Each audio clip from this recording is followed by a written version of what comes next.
trucks that belong to DeBerdia's Heavy Haul, and some of the other truck club members have brought their trucks out. But we're standing next to this really cool Bison here with Jason Adams. Jason, tell us all about this truck that we're standing in front of. This is a 1980 Chevrolet Bison. A lot of people don't know this, but this is basically a GMC General with different badging. They sold them at the same time. They also sold one called a Titan, which is basically an Astro.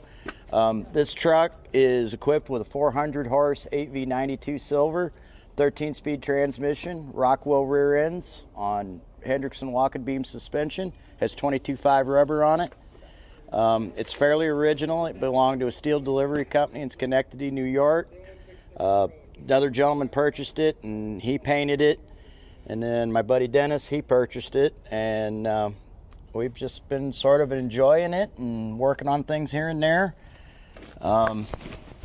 It's in amazingly good shape considering, you know, it endured a lot of Northeast winters and somehow managed to come out of that fairly unscathed.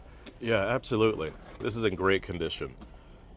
I'll go ahead and open the hood for you. Okay.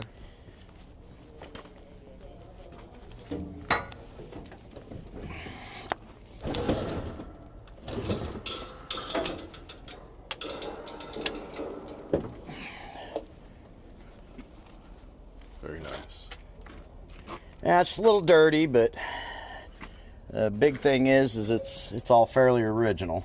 A lot of the decals and clamps and all of that stuff is exactly how it would have been when it was brand new. Mm-hmm.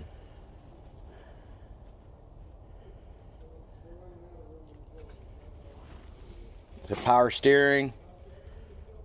It's not a factory air truck, but okay. That looks good. Yeah. Now, is this piping? Is that the original style piping that Yes. would come on this? Yes. Okay. Yeah, it would have had them short steel tubes with the short rubber connectors on them. That's hefty. Yeah, and anybody that messes with 92s knows that having these up pipes in original condition is not exactly something you see every day that are usable anyway. Mm-hmm.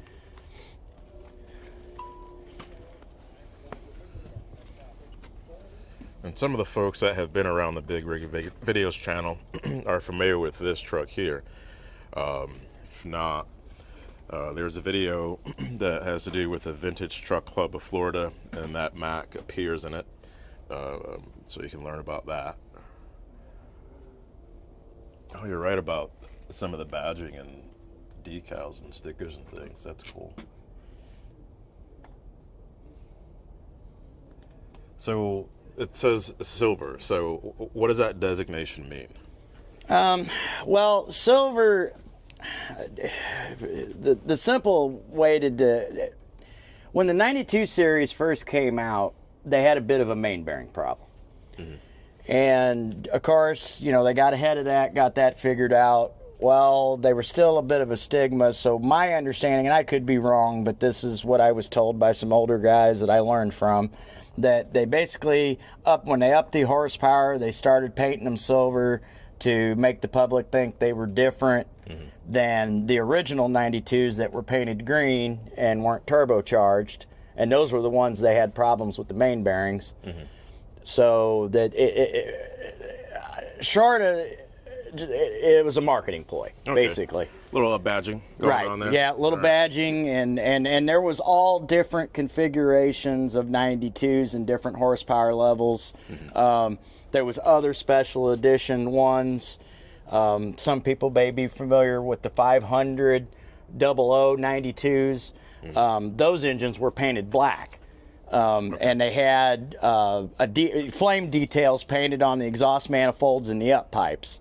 So, you know, like a lot of other things in the 80s, is it was more of an image thing to tell people, you know, make people think it was actually new when it really wasn't new. Okay, well, that's my understanding. Nothing wrong with that, per se.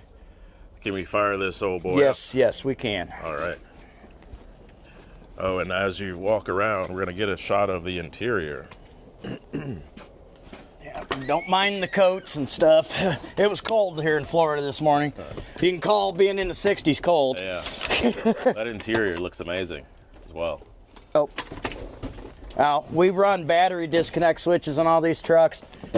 I never remember to turn them on.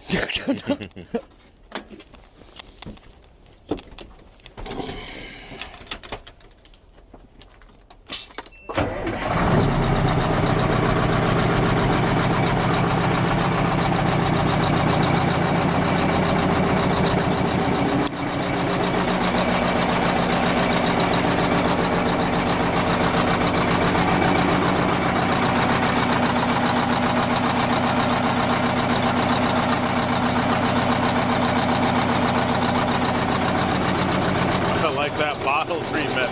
Yeah.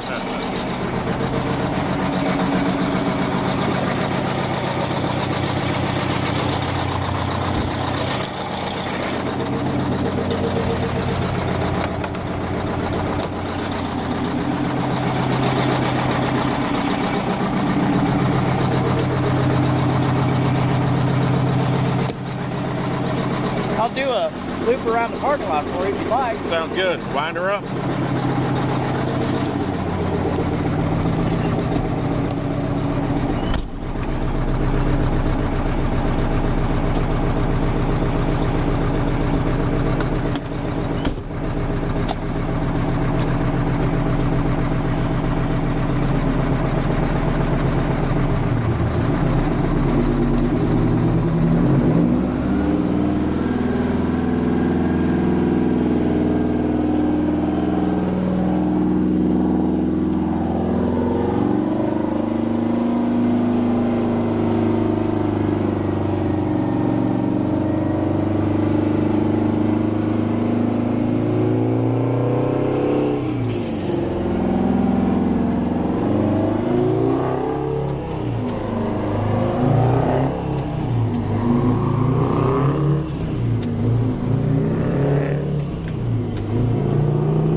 Tell you what, you can never get enough of that sound of a two-stroke.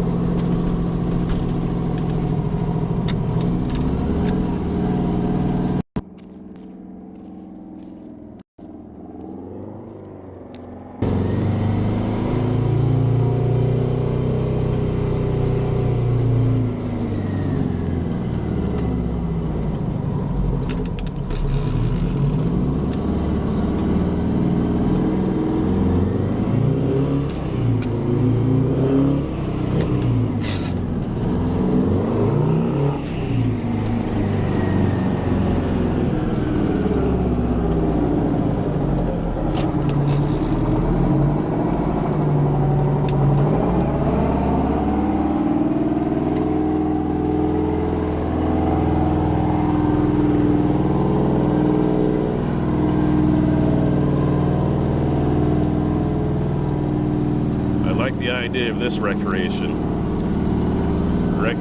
use.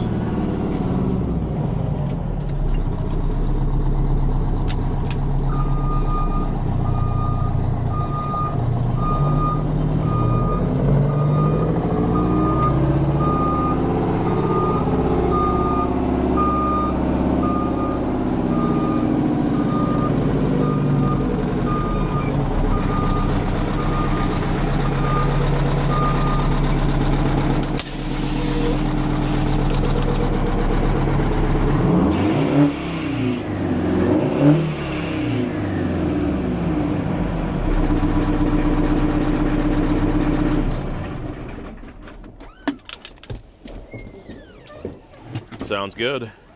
Yeah, it runs very well. So tell us about, before we wrap up, tell us about the upcoming show that's going to be going on here. All right, Vintage Trucks of Florida will be hosting our show at the Sumter County Fairgrounds the 24th and 25th of January. It is open to all trucks, vintage, modern, lowrider, four-wheel drive, anything in between. We'd love to have you. Come on out. We'll have food. There will be swap meet, some swap meet vendors.